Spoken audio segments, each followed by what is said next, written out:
ajar lo. Kak. Coba Kak tenangin, pakai masker sekalian ya Kak semuanya. Mas, maaf Mas.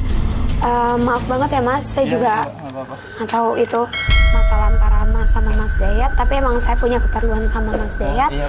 Makasih ya Mas informasinya. Iya. Udah, yuk. Ini aneh banget, serem banget sih. Tiba-tiba langsung marah gitu. Pakai masker deh kalau gitu pakai masker.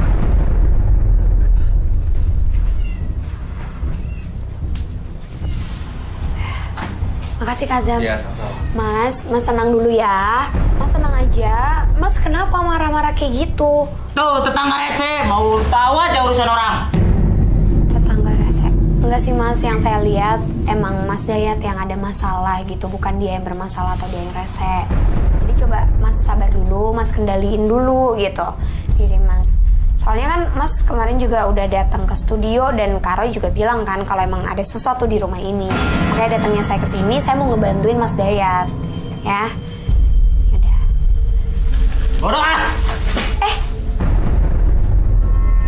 Aneh banget sih. Dia kenapa coba? Tadi emosi terus marah-marah, tapi pemirsa yang saya lihat tadi itu kenapa Mas Dayat aneh tingkah lakunya, terus dia kayak menahan sesuatu karena emang tadi kayak ada sosok yang coba masuk ke tubuh dia tapi masih setengah-setengah, masih ditahan gitu.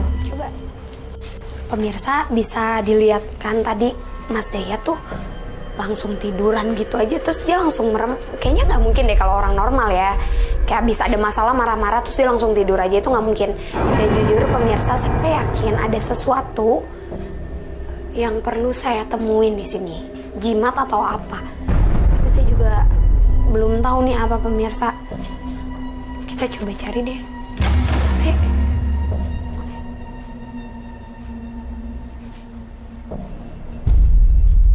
enggak, jimatnya tuh nggak ada di ruangan ini, jimatnya nggak ada di sini.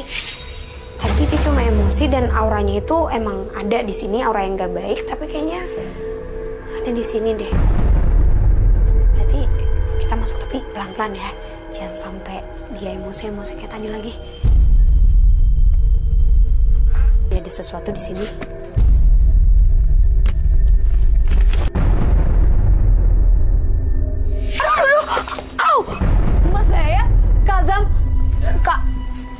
Aduh. Kamu nggak apa-apa? Nggak apa-apa. Ini Mas Dayat. Kenapa sih? Mas Dayat ngedorong, tapi pemirsa yang aku lihat ini udah bukan Mas Dayat. Ada sosok yang masuk ke tubuhnya Mas Dayat. Mas, coba Mas kendaliin diri Mas Dayat ya.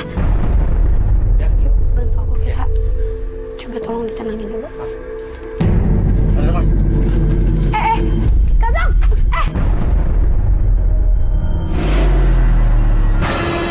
Mas kendaliin diri Mas Dayat ya. Ya. Yuk, bantu aku kita. Coba tolong ditenangin dulu. Mas. Halo, Mas. Kazam! Oke pemirsa, yang aku lihat sosok yang masuk ke tubuhnya Mas Dayat ini dia kayak ngelindungin sesuatu biar aku nggak nemuin. Cuma auranya ini makin pekat dan pada ngerasain kan di sini panas banget, nggak enak banget. Mas Dayat, aduh, ini juga udah nggak bisa lagi, dia kuat banget Kak. Kayaknya Kazam tadi Mas Dayat tuh ngelempar apa ya di depan? Oh, kayak plastik gitu. Plastik. Kita harus mancing pemirsa. Kalau misalnya kayak gini, dia bisa nyerang siapa aja di sini. Yuk Kak. Ayo. Pelan-pelan, kameramen dulu aja. Kamu di sini. Tadi mana? Ini dia. Ini kan plastiknya. Iya betul.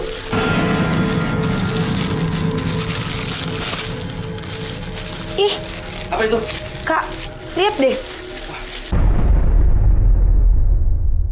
Kayaknya Mas Dayat tuh tadi sebelum kita datang dia mau kasih makan ke sosok yang masuk ke tubuh dia, Kak. Oh, gitu. Makanya sosok itu juga malah marah pas kita datang terus ngejaga rumahnya, dan kayaknya ini bisa jadi pancingan deh buat si sosok itu. Coba. Iya, ayo Kak, tolong dibawa. Ya. Sini Kak. Pemirsa ini bisa dilihat. Tuh. Kameramen, hati-hati ya. Aku bakal lempar ini soalnya. Kak, nanti bantuin aku di sini.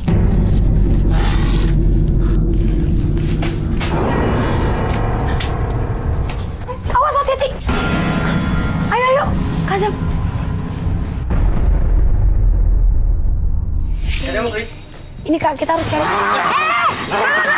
Weh. Kak, tahan. Tahan, Kak. Bener kan pemirsa? Ini dia yang kita cari. Dan Kak Azam tahan dulu. Iya.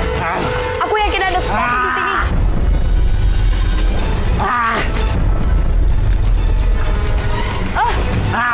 Minta pisau dong atau apa gitu Kak. Please, ayo. Hah? Hati-hati.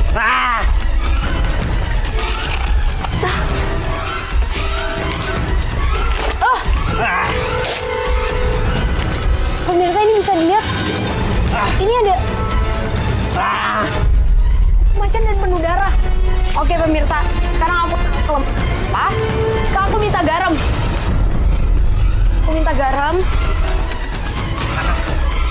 Nih, lihat jimat yang aku udah temuin. Pemirsa. Hati-hati. Denny. Ini yang paling kuat.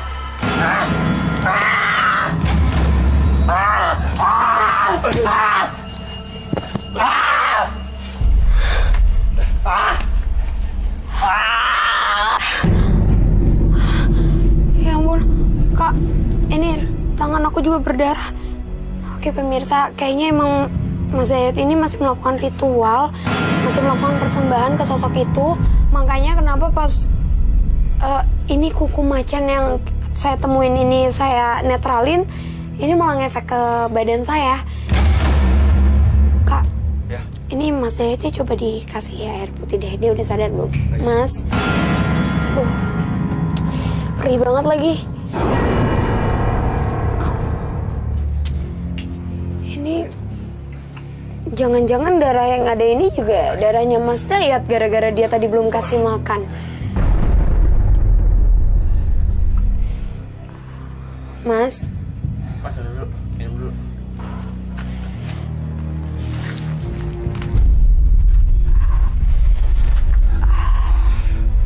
Mas Dayat,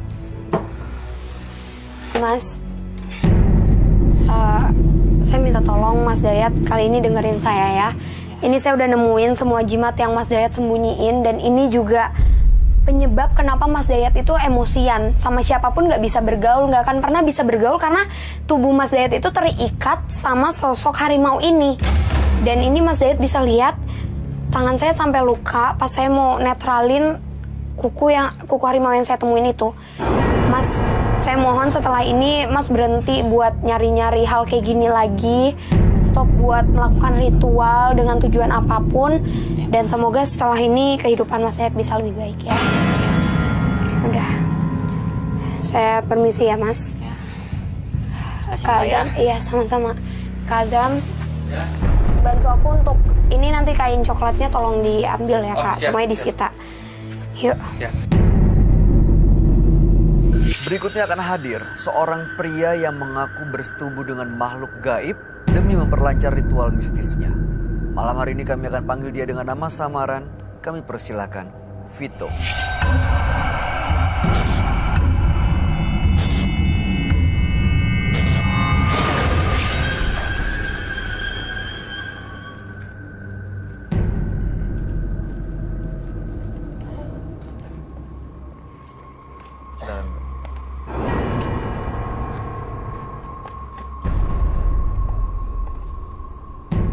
Selamat malam Mas Vito. Selamat malam. Apa yang mau Anda ceritakan? Awal saya cerita ini, dulu saya punya kekasih. Saya udah pacaran lama dari SMA. Bahkan saya sudah tunangan. Saya merantau ke Jakarta untuk cari uang, untuk biaya saya menikah. Tapi setelah saya balik ke kampung, cewek saya itu udah menikah dengan sahabat saya. Sudah menikah? Iya, sudah menikah dengan sahabat saya yang sudah saya anggap sebagai keluarga saya sendiri. Tanpa sepengetahuan saya. Loh, kok bisa? Emang nggak pernah ada kabarnya? Nggak pernah ada kabar. Saya sama cewek saya masih kontakan, cuma nggak, apa ya, belum bilang kalau itu udah menikah. Seperti itu. Ibu saya di Jakarta juga, papa saya di Jakarta. Saya di Jawa, di kampung Jawa, itu nempatin rumah almarhumah nenek saya. Jadi tidak ada kabar dari keluarga siapapun. Seperti itu. Tapi keluarga tahu sebenarnya? Keluarga tidak tahu. Nggak ada yang tahu juga? Nggak ada yang tahu juga. Oke, lalu begitu Anda tahu dihianatin, apa yang dilakuin? Saya dengar kabar itu, berita itu, saya marah. Saya benci sama teman saya, sahabat saya. Saya punya ide gila. Saya pergi ke orang pintar. Saya minta di situ saya dikasih sebuah jimat dan mengharuskan saya untuk berritual. Apa itu ritualnya? Ritualnya saya setiap malam Jumat Kliwon saya harus mandi kembang. Setiap malam Jumat Kliwon pertengahan malam.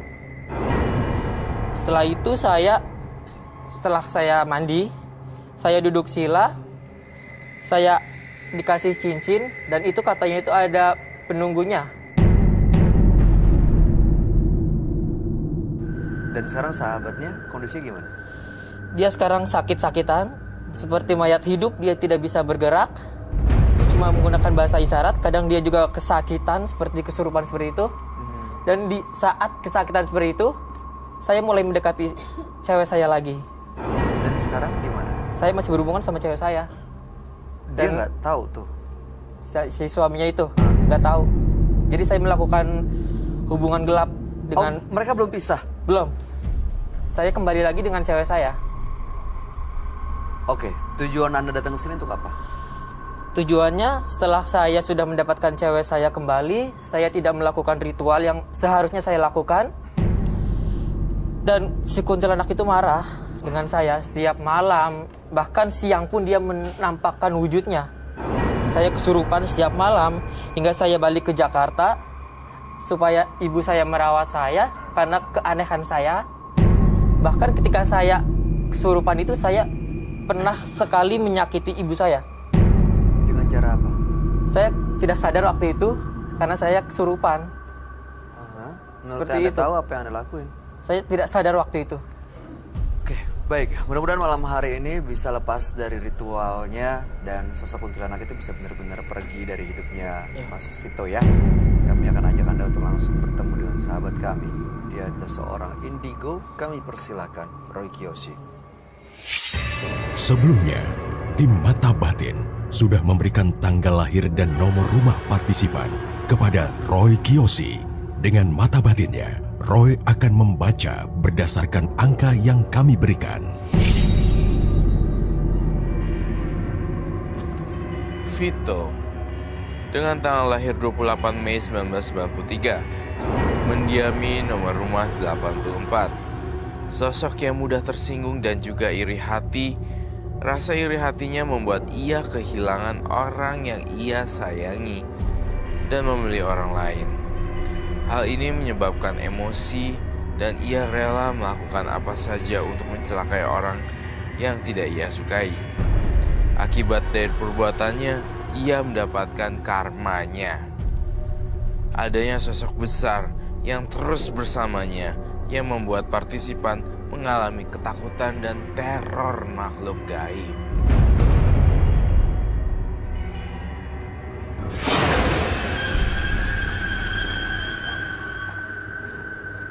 Selamat malam. Selamat malam, Roy. Silakan duduk semua. Terima kasih.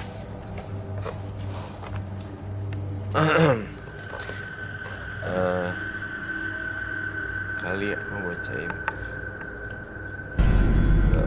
apa namanya datanya partisipan, lalu kamu sobek satu gini, terus disobek di situ, di mana? di dekat kupingnya Vito. Baik temenin, baik takutnya dicakar. Ya. Duh, nggak deh kalau dicakar. Jangan. Saya jagain. Vito, Yang gede kali. Yang keras. Suara. Vito lahirnya tanggal 28 Mei 1993, nomor rumahnya 84. Sobek.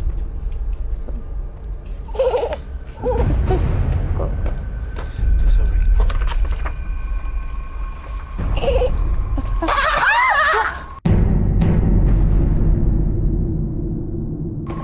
Pak, aku yang disuruh bacain. saya. Kamu jangan ikuti urusan saya. Urusan saya dengan orang ini belum selesai.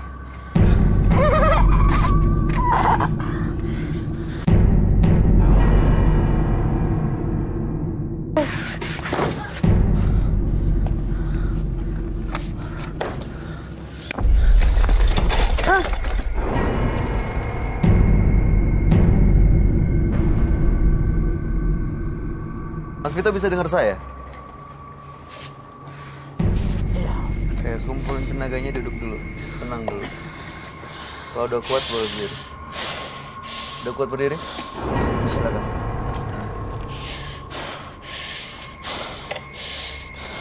Bener kak. Ini udah aman, Ron. Udah aman. Dia masuknya on off terus ya. Saya pancing lewat kali ya. Iya. Lalu kayak Dia begitu. ngeliatin terus. Jangan lihat matanya. Oke. Vito ini sakit hati karena dia dihianati sama pacarnya. Oh, Pacarnya oke. kawin dengan sahabatnya sendiri. Dia keluar kota, kerja dan tugas di luar kota. Makanya dia datang ke dukun untuk menyakiti sahabatnya. Ritual dengan mandi kembang ya waktu itu ya dilakukan. Dan sejak saat itu ada sosok kuntilanak yang ngikutin dia dan mengikuti apa yang diinginkan oleh Vito. Tujuannya Vito waktu itu mau menyakiti sahabatnya, dan sekarang sahabatnya ini dalam kondisi sakit kritis.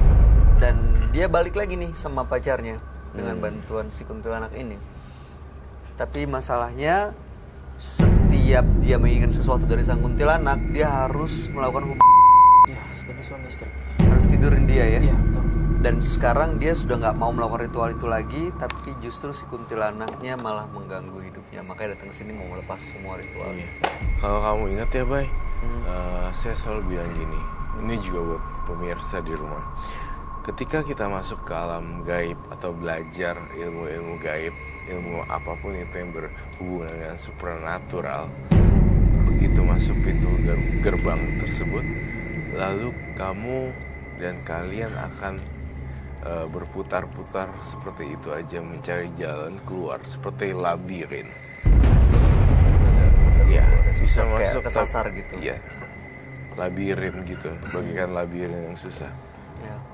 Vito juga sebenarnya keras juga sih sama ceweknya.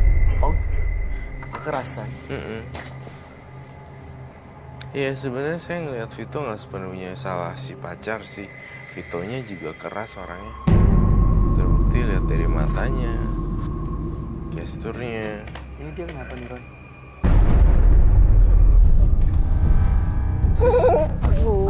Ini Kerasukan lagi. Datang lagi kuntilanaknya. Apa ini? maaf. Saya suka sama dia.